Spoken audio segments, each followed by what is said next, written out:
Hello everybody, welcome to this Copernicus Marine training on Python for marine data. I'm Alexandre Brun from Noveltis and I will be a trainer for this Jupyter exercise. So in today's topic I will show you how to use Python to manipulate oceanography data from the Copernicus Marine Service within the frame of a case study, which is the analysis of sea surface temperatures under climate change. So of course climate change, as you surely know, is profoundly transforming the world's ocean, but also the Earth as a whole, and it affects all variables and especially temperatures, which is why sea surface temperature in our case will provide us with a very robust indicators of the changes induced by global warming, and we will perform those analyses over the Black Sea. So this will be our study area. So it's an interesting area because it's a semi-enclosed basin with limited exchange with the Mediterranean Sea. We have some freshwater inputs from the rivers here, and so this area will give us, on the one hand, strong seasonal cycles, but also very easily detectable long-term changes due to global warming. So we'll see all of this in the later sections of this notebook. And so to summarize, in this notebook, so we rely on Python and very common libraries such as Xarray, NumPy, Matplotlib to carry our work. And we will work with data from the Copernicus Marine Service, which mostly comes in the NetCDF format, so which is a very specialized multidimensional file format that stores data across latitude, longitude, time, and sometimes also depth. And so those files contain a lot of metadata, so which is why we call them self-describing. And they are usually meant for very large volumes of data, which is why NetCDF is a very common standard in the scientific community for data analysis. So with this structure, this structure will make our analysis very straightforward. And so in this notebook, the objective is to provide you with a step-by-step guide to do the analysis of SST data. So we will start with basic data manipulations, and progressively we will build towards more advanced manipulation, diagnostics, and practical workflows to explore SST datasets. So as I've mentioned, we will be working with Python. So why Python?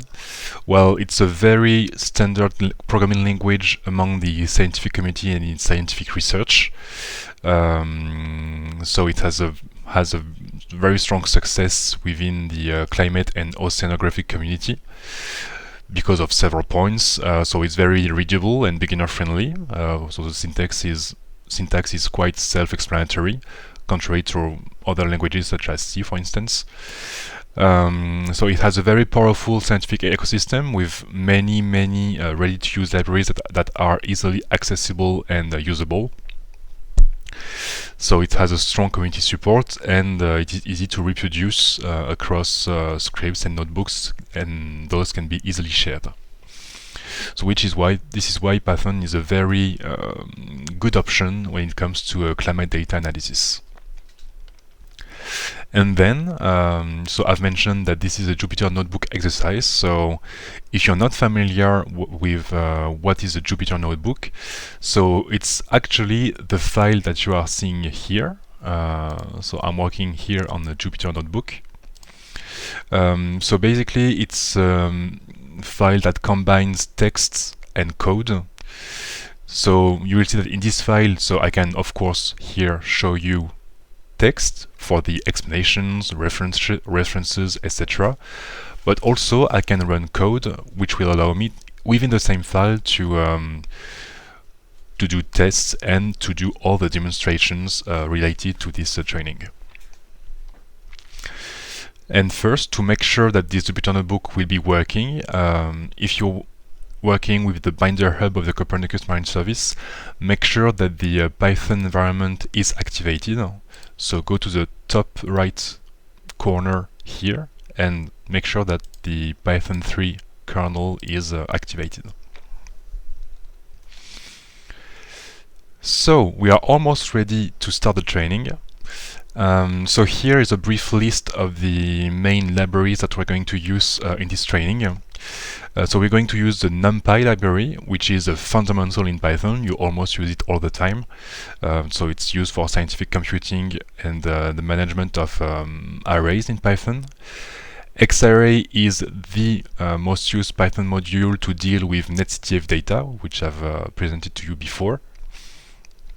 Matplotlib and Cartopy are two libraries used to draw the different graphs and maps that will allow us to visualize our data in this training. And finally, SciPy is so it's a scientific computing library that is built on NumPy that provides lots of tools to compute statistics, perform interpolations, and other more advanced and processing and analysis. So this will also be used in the notebook. And if you're working with the basic Python 3 kernel of Binder Hub, it's probably not readily available, so you can start by executing this line to make sure that it is installed within your kernel so you can use it.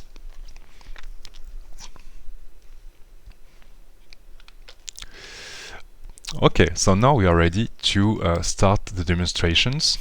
So in this cell, we just import all the libraries that I've mentioned. You can see here the different libraries that I've presented to you before. So this activates them and makes them ready to use in the notebook. And now, here is a brief section on the datasets that we're going to use. So as I've said before, we want to use sea surface temperature on the Black Sea, and the Copernicus Marine Service provides a very suitable product which is called the Black Sea Physics Reanalysis product. So it's a long-term ocean product for the Black Sea, so it's available from 1993 to today. So it's produced with an ocean model called NEMO, driven by ERA 5 atmospheric data, and with additional corrections given by actual observations. And it has several variables, including seawater temperature. So you can visit the dedicated page on the Copernicus Marine Service website, and here take a look at the variables that are available. And if we look closely, we should be able to see the seawater potential temperature here. This is it. So in the table here, here's a brief summary of the main characteristics of the product. So it comes in monthly or daily resolution. We'll start with monthly and we'll use daily data in the last section of the notebook. Here's the spatial resolutions. It's 2.5 kilometers approximately. And so this is the name, of our variable, of our temperature variable here. So to access the data now, we are going to use the Copernicus Marine Toolbox, which will allow us to download the data from the Copernicus Marine Service into our notebook, our Python environment.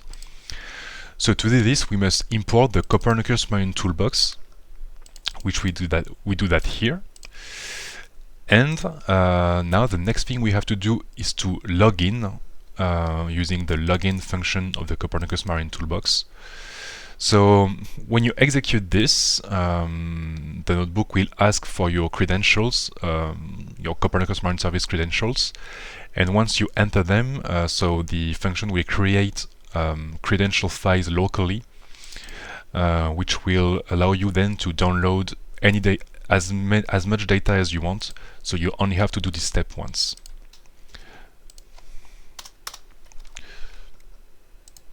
So you can see here that I've entered my username and password, and now we are ready to go. So to retrieve the dataset, we will as I've said, we are using the Copernicus toolbox, and we're using the subset function of the toolbox. Stop, just a little typo here. Okay, so this function is documented in the Copernicus Marine Service Help Center here.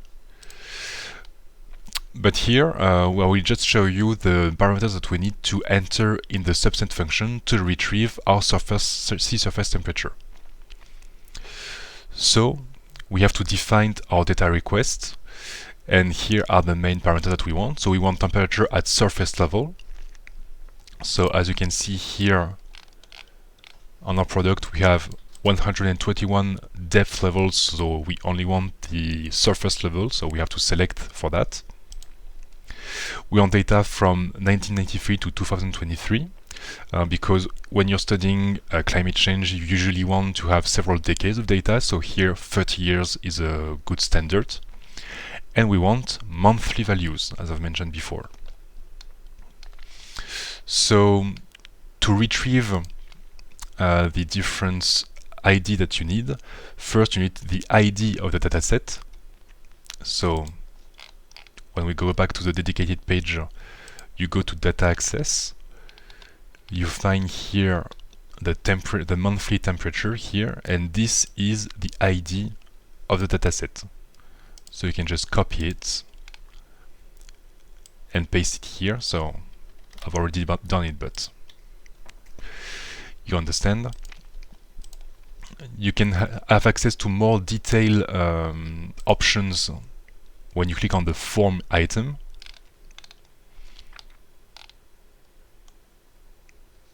Oop, wrong one. Temperature monthly here.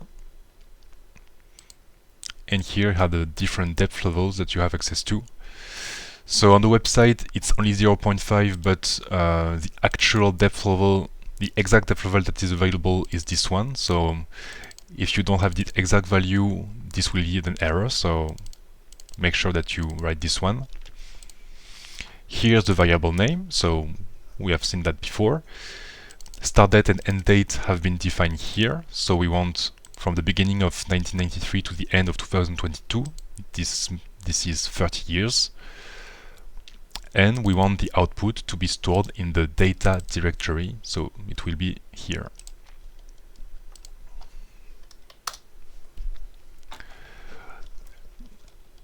And so we can start the download. It's usually quite quick here. You can see in real time that the product has successfully been downloaded. And if I go to my data directory, I can see that 3 seconds ago this product has been added to my folder.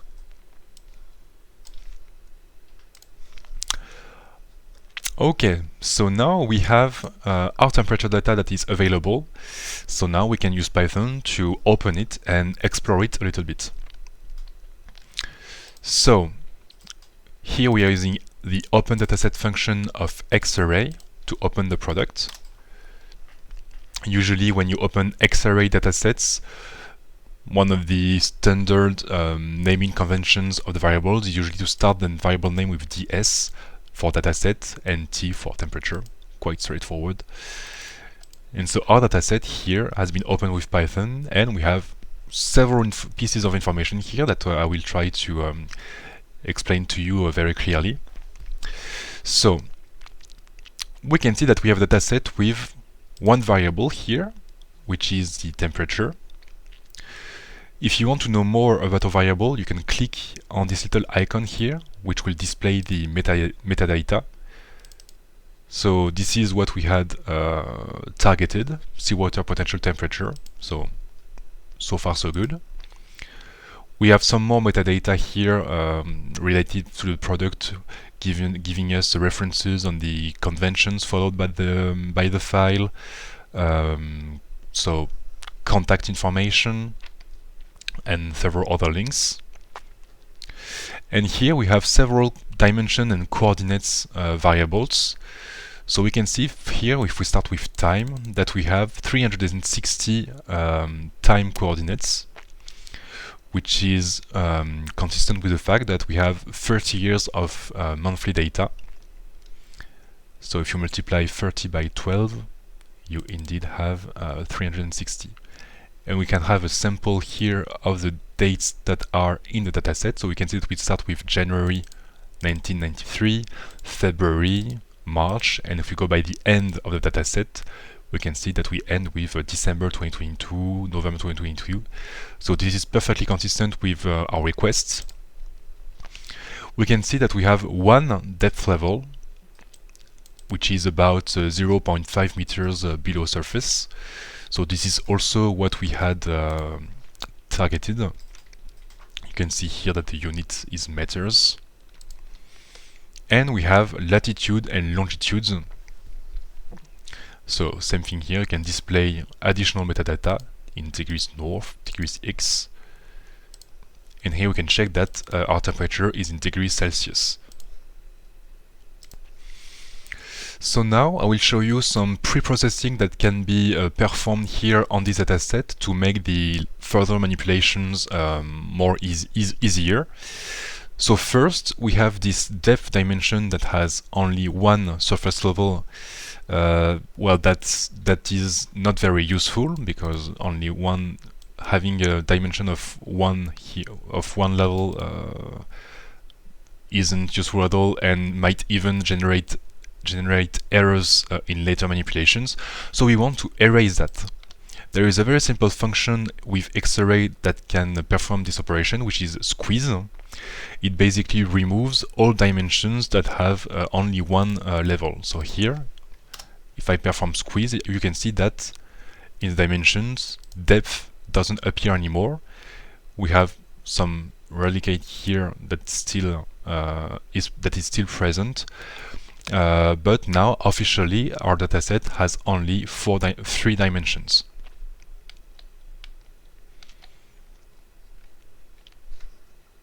And so if you can read this question, this is actually the differences. This is the difference with the previous dataset.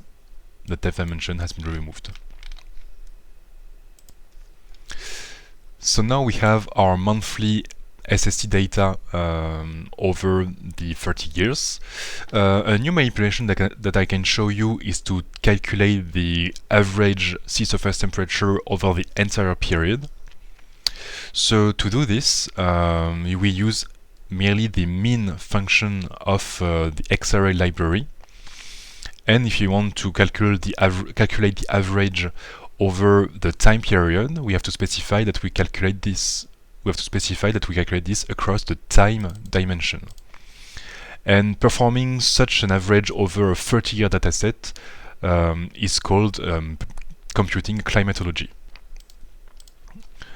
because the average is over a 30-year period. It's a very common nomenclature in climate science.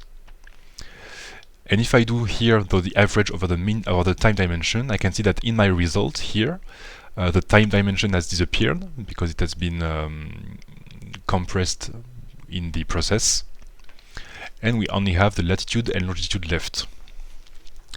So this means that we have a dataset that has only two dimensions now, so basically vertical and horizontal. And this also means that well, this dataset would be easy to plot on a map. And so this is what we're going to do. We're going to draw this object on a map to visualize the average temperature from 1993 to 2022. So in this section, I'm going to show you how to draw a basic temperature map. So here we'll be using Matplotlib and Cartopy to do that. So first, we have to define the area of interest around the Black Sea. So here are the coordinates of the corners of the map. So just execute this to have this variable stored within memory. Now I'm going to show you that step by step, and in later section I will do all those steps at once. So first you need to initiate the plot with Matplotlib. So by creating this window here that is blank for now. Then you have to add the basic geographical features. So in our case, we'll just draw the coastlines, the borders, and some labels to show the coordinates. And you can see here that we've used our area of interest definition to draw the map only around the Black Sea. And so this basic geographic feature generation, I'm just defining a function here to reuse this with using only one line of code, so this will be useful for later. And now we are ready to draw the the sea surface temperature field over this map. So here we use the p color mesh function from Xarray, and here we draw the temperature data from the climatology that we have computed in the previous section. And here is our result. And now we can add other features that will help us read the map, basically adding a color bar and titles and to the axis, etc. We do that here using set title and color bar. And here we have our sea surface temperature in degrees Celsius that is displayed here. And here we have so the map on the Black Sea and the title. So this was a step-by-step guide to build a map, and in the next sections, when I build maps, I will do it in a single code cell like this. So here that you can see that I'm using the basic GeoFeatures function that I've defined before to draw the coastline, etc. In only one line of code. And this allows me very quickly to draw a new map. Now I'm going to show you another essential feature of Xarray, which is the cell function, which allows you to subset a dataset. So for instance, the cell function allows us to select data within the dataset along certain dimensions. In this case, for instance, I will select a single year out of the several years of data that we have available. So here, for instance, I can use so the cell function to select only the year 2005, for instance. And you can see here that in this result, I have only 12 time steps left, and all of them belong to the the year 2025. And so you can use cell over the time dimension, but also the latitude or longitude. So all of this is possible. I can demonstrate to you right now, but you can also, for instance, select a range of years, several years, for instance. So I'm going to show this to you live. So if I want to select from 2005 to 2010, for instance, this is possible using the slice method here. And you can see here that my time steps go to from 2005 to 2010 here.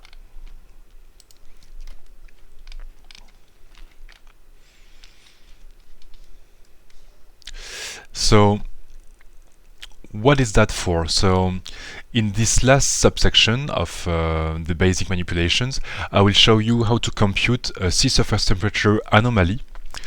So an anomaly is defined by the deviation of sea surface temperature from 1 year with regards to the reference climatology. So here our reference climatology has already been computed. It's our average sea surface temperature from over the 30 years period. And I will show you how to calculate the 2005 anomaly of sea surface temperature. So as you can see, I have already selected the year 2005, and I want to calculate the average over the entire year. So I'm doing exactly the same operation as we had done when we calculated the anomaly over the 30 years period. But here it's only on the dataset that has the 2005 values. And now that I've calculated the average over 2005, I can subtract the temperature values from the reference climatology to have the temperature anomalies. So this is done. I have my 2005 anomaly dataset. So it's also a 2D dataset, a two-dimension dataset, so it's easily drawable on a map, which is what I'm doing here in this cell. And if we visualize the results, here is what we can observe. So, as I've said, this is the sea surface temperature anomaly on the Black Sea in 2025 with regards to the 1993 to 2022 climatology. And we can see that in the north of the Black Sea, we tend to have quite a slightly positive anomaly, whereas south of the Black Sea, it is slightly negative. And so this can change depending on the years, and an exercise that is proposed to you now is to do the same operations to observe anomalies for any year, another year of your choice. So here are the different solutions that you should get when performing this exercise. So you can see that depending on the year, the anomalies can be very different. You can also see that here it's 1993, so the anomalies are usually quite negative, so which mean cooler temperatures than the reference. And for more recent years, we tend to have much warmer temperature, for instance. So below we provide an empty cell of code here to help you, to guide you to do this exercise. So here it just yields an empty map, but the goal is to yield one of those maps here, depending on the year you've chosen. So I can quickly show you the solution here. So first, of course, you need to select a year. So I've prepared here the solution. So the year here in the solution I'm proposing you is 2012.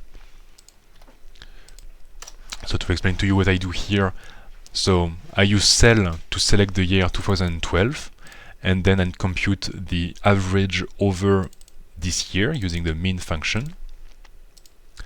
Then I compute the anomaly. So I just subtract the climatology of over the 30 years of data to the 2012 values.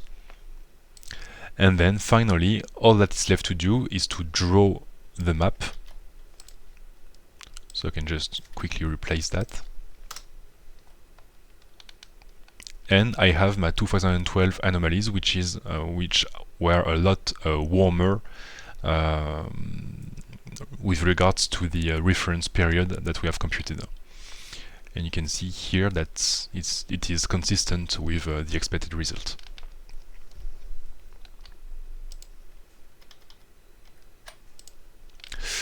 Okay, so this is the end for this basic NetCDF manipulation section. In this next section, we will study time series of sea surface temperature. And so time series it's also a very common way to study oceanographic variables because it allows us to track changes over time. And so basically this time we'll not be averaging the data over the time dimensions, but over the spatial dimensions, latitudes and longitudes. So this is what I'm going to do in this first subsection. We'll transform our temperature dataset in a temperature time series. So all you have to do here is to reuse the temperature dataset that we had retrieved, and this time perform the average over the longitude and latitude dimensions. And so now we have only the time dimension that is left, and it goes monthly from 1993 to the end of 2022, and we still have our temperature here.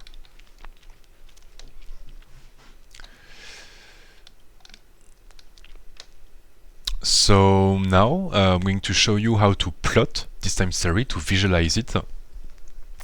So this time we will use a very common function in Matplotlib, which is called plot. So first you need to retrieve the temperature values. So just call the variable and retrieve the data.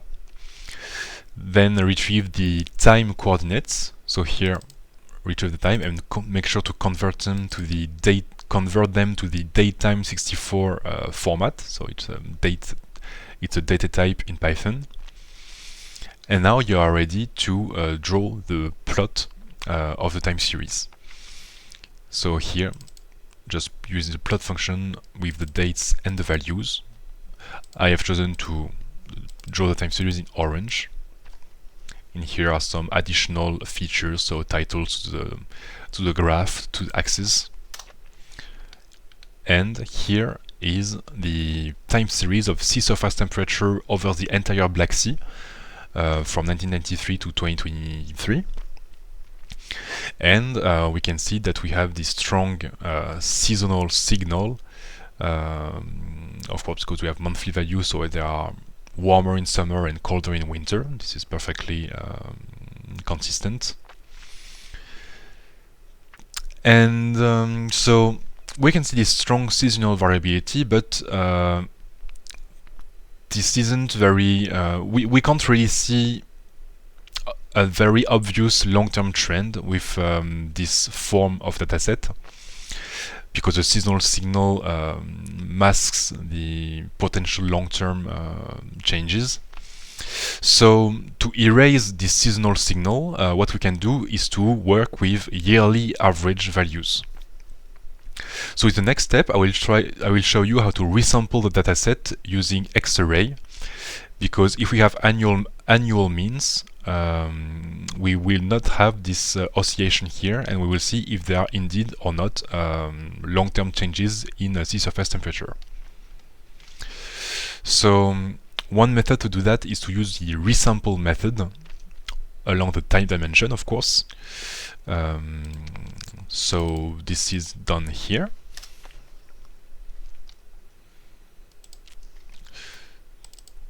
So now we have a yearly time series here that you can see. So yearly values, so we have only 30 time steps, which is very consistent with what we had before, but with what we targeted, and we have one value per year. So all is good, so far so good. And now if we plot the data, here is the results, and we can see that the yearly temperatures tend to get warmer and warmer as the years go by. Here there is clearly an increasing trend in this graph. So this is why erasing the seasonal signal makes it often very easier to focus on long-term climate change trends, because the month-to-month variability tends to mask that. So we have visually confirmed that we have a long-term increasing trend in this data, but now let's try to quantify it a little bit more precisely. And so this is what we're going to do in the next section, which is estimating the SST trend. So to do that, we will be using a linear regression method using the polyfit function from the NumPy library. So this linear regression method relies on the least square method, which is one of the most common method to perform linear regressions. Basically, the goal of this method is to find the line here that fits the best the data that we have. And so basically the idea is to model temperature with this kind of expression. So the temperature shall be a function of the year with a single coefficient and an offset here. So let's compute the regression line here in this section. So we want our regression line to be a function of the years. So here we need to compute the years that we have available here. So we have our 40 years of data, this is consistent.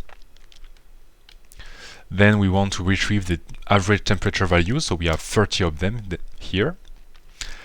And now we have our years, we have our temperature values, so we can call the polyfit function from NumPy to calculate the slope and the intercept of the regression line.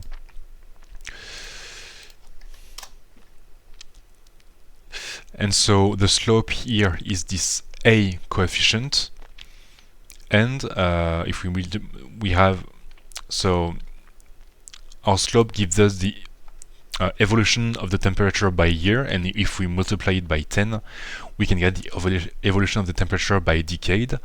And here it gives us a warming rate of about 0.60 degrees Celsius per decade of increase. So now an interesting visualization that you could do would be to plot this regression line over the data to make this estimation of the trend more obvious and easy to visualize. So we have also prepared an incomplete code cell here to do this exercise. So I'll just quickly show you how to perform this. So basically, first you need to compute the values of the regression line. So if you remember, we wanted to model the mean temperature as a slope multiplied by the years plus the intercept here. So you can compute the values of the trend line using this this expression. So I've prepared everything, so you can just here use the slope, multiply it by the year values, and add the intercept. And now you need to make sure to plot it over the graph. So you want to plot the years and the values of the trend line, and then you can choose a color. So I'm going to choose blue, for instance. Usually when working with trend lines, you like to have a dashed style of line, so you can add the line style argument to the plot function and use this symbol. And here you have our trend line drawn over the dataset, which is indeed increasing.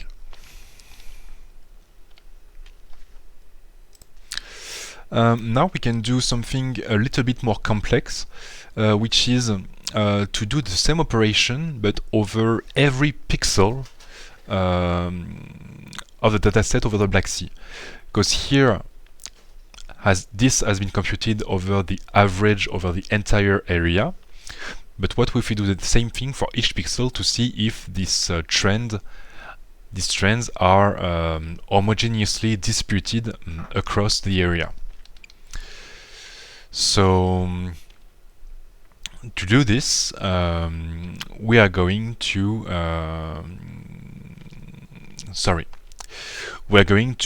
draw a trend map showing the linear trend for each pixel. So this time we are also going to resample our temperature data to have yearly values. Remember, we want to remove the seasonal variability. But this time we're going to use another method, which is the group by method instead of resample. And we'll group the data by year and perform the yearly average over the dataset. So what changes here is that instead of having a time dimension, we have a year dimension because of the group by function.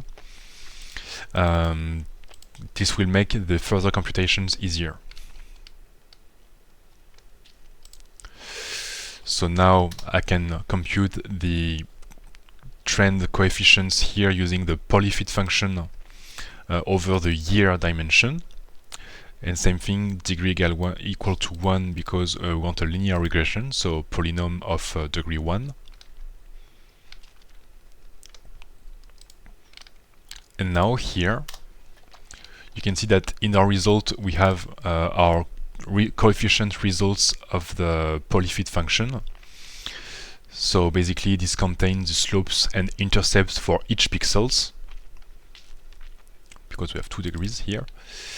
And so now we can plot the slopes on a map here, which is what we do here. We multiply it by 10 to have the values in degrees per decade. And here is our result. And you can see that we have a warming trend that is fairly homogeneous across all of the Black Sea, going from about 0.5 to 0.8 degrees per decade. So we have this relative uniformity because, so as said before in the introduction, the Black Sea is a very closed basin with limited exchange to the exterior, especially the Mediterranean here. And we have consistent atmospheric forcings across the region, so which is why we have very little local variations. So now we've analyzed our SST data through and through. We can try to correlate the temperature with other variables and see how those variables interact with each other. So one variable that I have chosen to correlate is the surface salinity. So we can correlate those two variables using the built-in core function, which is available in the Xarray library. So the salinity data here will come from the same product as the temperature data, which is very convenient for us because so the structure of the product will be exactly the same, and we won't have to do any pre-processing to make the two variables match. So here, just like with the temperature data, you can just go to the Copernicus Marine Service page of the Black Sea Physics Reanalysis, find the salinity, choose the monthly values here, copy the identifier of the dataset, make sure that you know the name of the variable,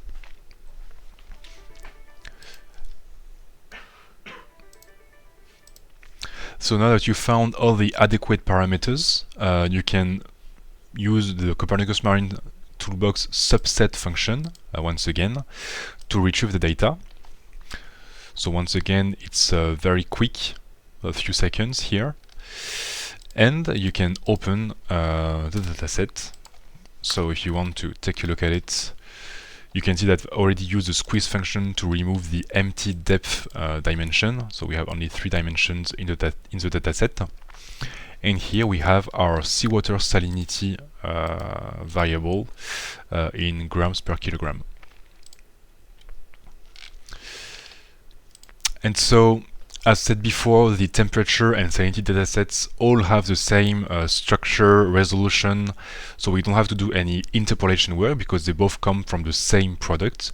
So we can directly use the core function of Xarray to compute the correlations over the entire Black Sea. And now we are ready to draw a correlation map. So you can see here that in the pcolor mesh function call, we are using the correlation dataset that we have just computed.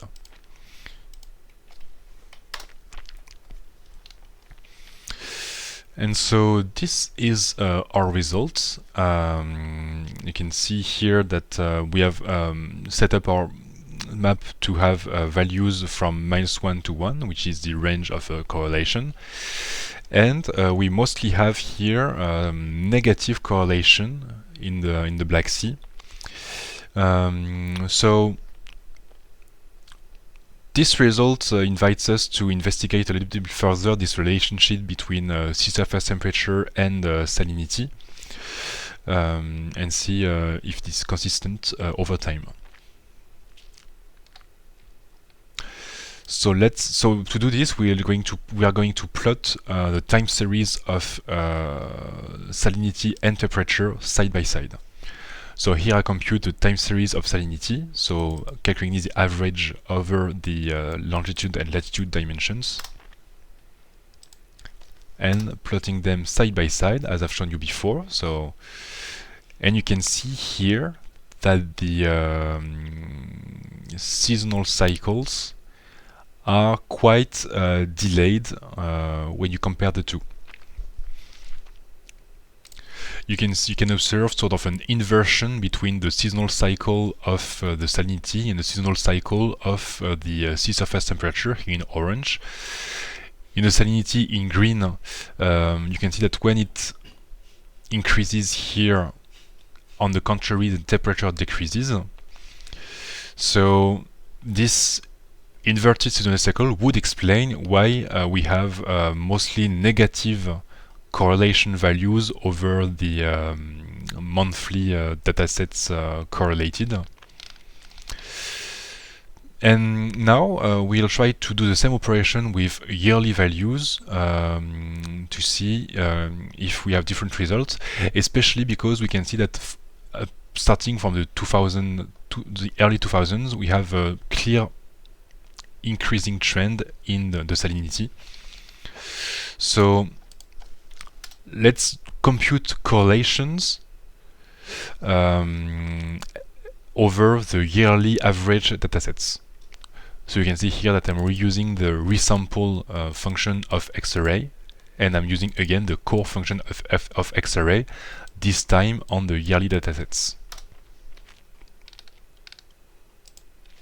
And if we do the same thing here, correlation map, and you can see here that both temperature and salinity when yearly average have similar patterns, because they both have an increasing trend over the last 30 years of data.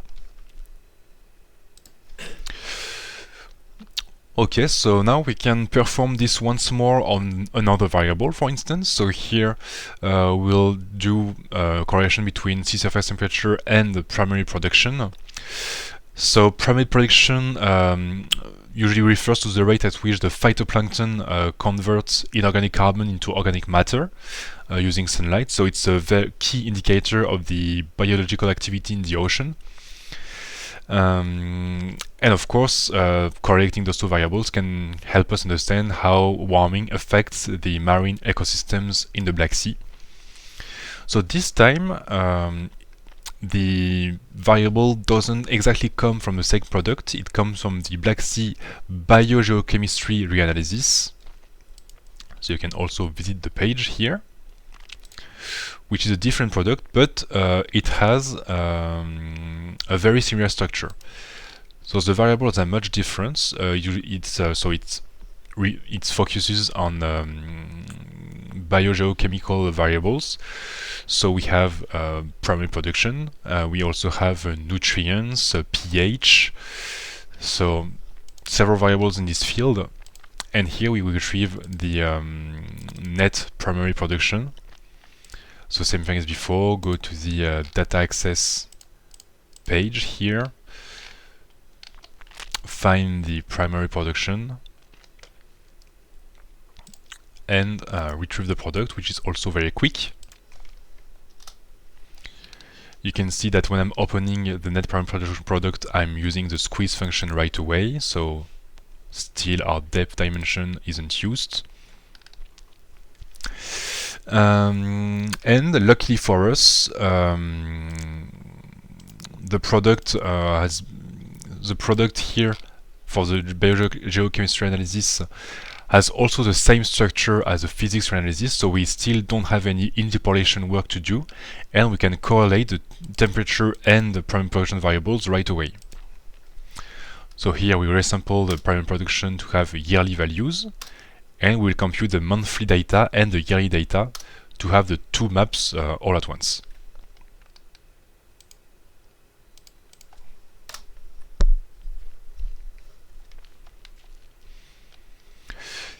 here is what we get. So on the left side, this is the correlation obtained by correlating the monthly data, and on the right side, it's the correlation obtained when correlating the yearly data.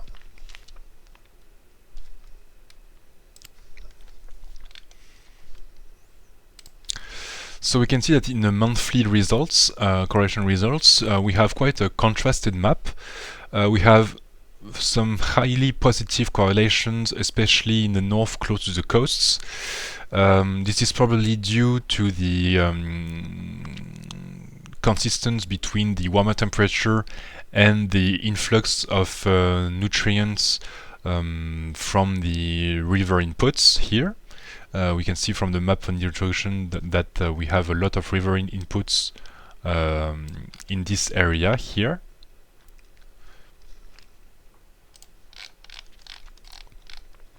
Which doesn't happen in those offshore areas here, which will explain the negative correlations. But when we switch to yearly average data, we can see that almost over the entire area we have strongly negative correlations. So this happens because once again we have removed the seasonal cycle, and warmer years tend to reduce the overall productivity in most of the basin because we have limited nutrients and limited certification. But we can see that we have some remaining positive correlation in coastal region, which could also be explained by inputs from the rivers. And so you can, of course, retrieve other variables to perform your own correlation, so feel free to do so. You have two examples to get inspiration from. This shouldn't be a problem for you now that you have all these new skills thanks to this notebook. So now in this last section we're going to do some more advanced work by detecting extreme events, namely marine heat waves. So marine heat waves is an extreme temperature event where the daily sea surface temperature exceeds a certain threshold. So to do that, I've mentioned daily SST, so we are going to have to retrieve daily sea surface temperature data. So to keep the file size manageable, because we are going to download a bigger volume of data, we're going to retrieve data on a smaller area of the Black Sea, preferably a center, in order to limit the influence of the river inputs that we have on the coasts, especially in the north. So here we define a smaller area of interest, and same thing as before in the physics tree analysis, you go to the temperature, and this time you retrieve the ID of the daily temperature data that you copy here. Same thing as before, so this time you make sure that we retrieve the data only in the smaller area of interest that we have defined here. And same thing, so this takes a little more time, but it should also take only a few seconds to download the dataset. And this time we have our daily temperature data readily available. So all the data has been downloaded also in the data directory. And here you can see that we have a lot more time steps than we had with the monthly data. And we still have our empty depth dimension because we have squeezed the dataset. So we are still working with surface level temperatures.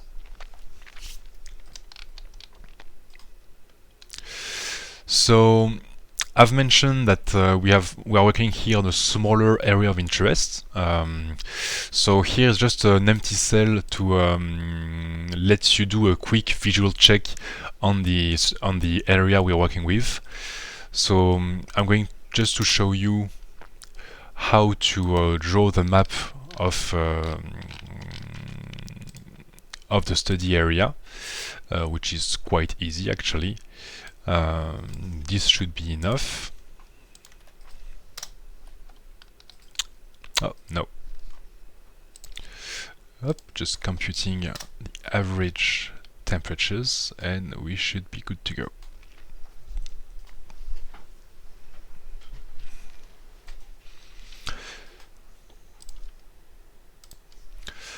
Okay, so I had a technical problem, but now we are all set. So to do this quick visual check, it's very simple. All you have to do is to perform the same thing that we had done in the first map that we've drawn of the average temperature. So I've just arbitrarily calculated the average temperature over the entire period, just to remove the time coordinate here. I could have also just selected one time step to draw my map. The idea is only to have 2 dimensions, so we are able to draw a map. And here I'm just drawing my map here, retrieving the temperature data. And you can see in our result that we are only working with temperature in this area, so we don't have any influence or only limited influence from the rivers input here that are quite strong, and we don't have much coastal influence in this area, so this should give us a good signal for the detection of marine heat waves. So as I was mentioned before, the marine heat waves are detected when the sea surface temperature exceeds a certain threshold with regards to normal conditions. So in this section, what we have to do is to define and establish a baseline of normal conditions. So first, we need to compute the average daily sea surface temperature over our 30 years of data. And we also have to compute the 90th percentile of the daily sea surface temperature over the same period. And this will be our threshold, so we will consider that temperatures above this threshold will be extreme. And so here in this section we compute the day-by-day baselines of in order to account for the seasonal variability. So let's start with the average baseline here, which is here. We group by the temperature by day of year, and then we only select the days from 1 to 365 to remove the leap year issues. And we do the same thing using the quantile function to select the 90th percentile of the temperatures for each day of the year, and same thing, we remove the leap year issues. And now we are able to draw our baselines, so this will be our result here. So those are the normal conditions that we have computed. So you can see here in black that we have our typical average year, so from day 0 to day 365. And in orange here is our 90th percentile. So then if we study year by year, if we have a year with temperature values above this orange line, those temperature values will be considered as extreme. Okay. So now we have our baselines, and we should be able to detect marine heatwave events. So in this cell here, we have developed a tool to detect marine heatwave events using daily sea surface temperature time series. So here is a brief summary of the workflow. So for a given year, we compute the time series of the sea surface temperature, the daily time series, and we compare it to our 90th percentile baseline, and we identify periods where we have several consecutive days of exceeded threshold.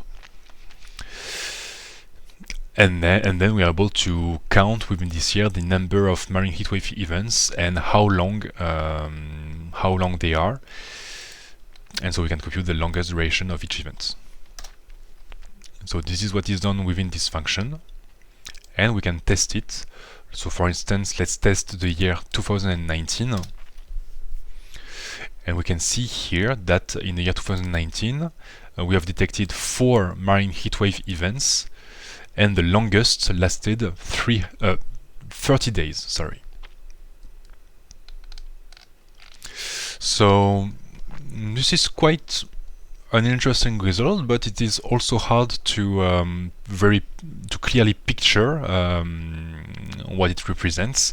So what I propose to you now is that we plot the sea surface temperature time series of 2019 next to our baseline to see how these temperatures are distributed. So here we have our two baselines, black and orange, and here is the 2019 sea surface temperature that we had retrieved from the product. And we can see here that the 30-day marine heat wave that we had detected is probably here. It goes exactly from over the entire month of June here. And we have some other ones here, for instance, in November, that is a little bit shorter. So if I remember well, we had 4 marine heatwave events. So we probably have one here, for instance.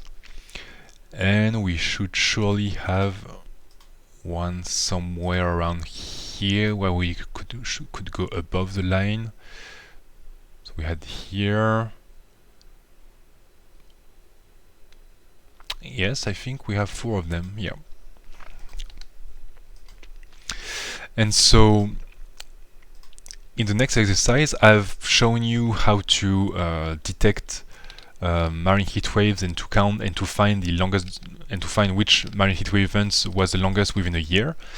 So now you can use this tool to first find the year with the longest marine heatwave events, and also find the year with the most marine heatwave events, and find how many there were. And optionally, you can also plot the evolution of the number of marine heatwave events per year and also their maximum duration to visualize if there are also trends in the last 30 years.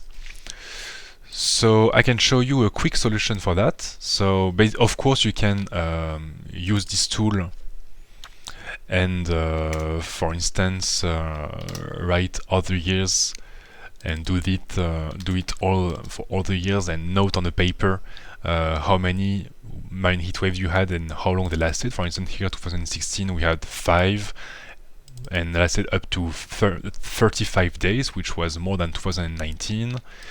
And then here you can plot your results on the map here to better visualize it. So this is a possibility. So you can see here, probably here that it was 35 days. But if you're quite familiar with Python, you can use the possibilities of Python to have the result in a single cell. So I'm going to show it to you here.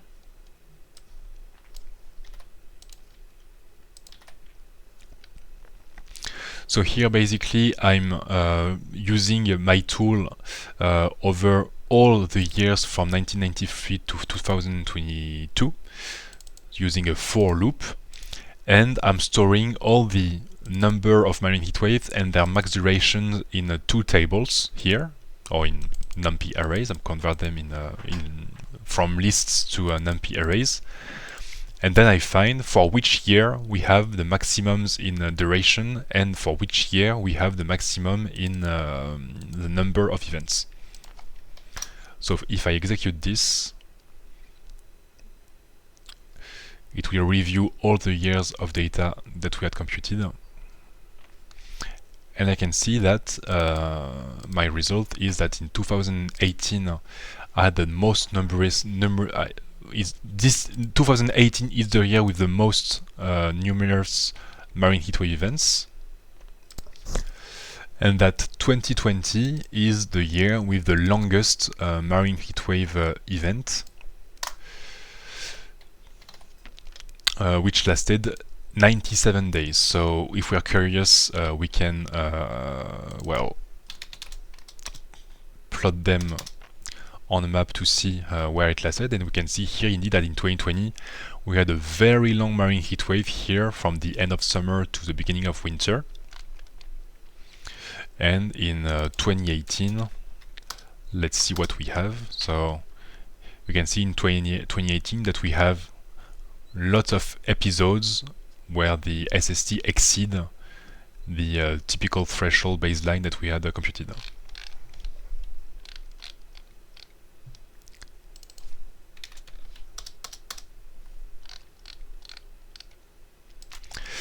And finally, to talk about this option here, so I've prepared very simple plots here based on the lists that I have computed here. So this is a list of the maximum durations, and this is a list of the numbers of marine heat wave per year.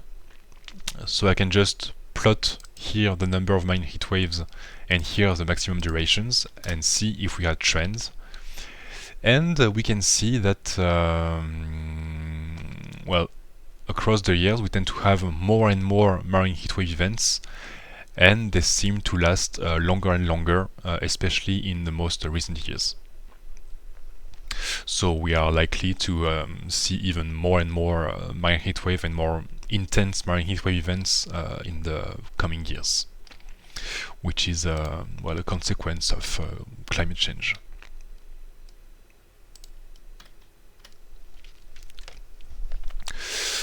Okay, so we are reaching the end of this notebook.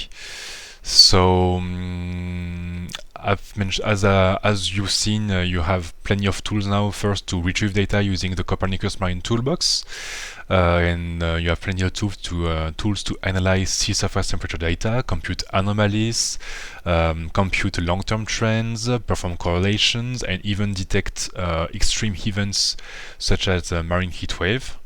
So thank you very much for your attention. I really hope that you have enjoyed this training, and goodbye. See you.